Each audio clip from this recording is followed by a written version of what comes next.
Напишу-ка я собственный ответ на это видео, и которое много просмотров набрало. Так вот, язык стал деградировать, потому что миллионам тупых людей позволили высказать свое мнение. Когда раньше просто били в морду, и такой тупой человек молчал. А сейчас это все происходит, и это плодит невежество в этом мире. Мы сами создали это, смотря и поддерживая других людей. Вот когда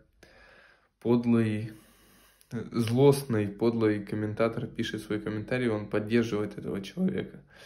Он не делает ему хуже, он поддерживает его.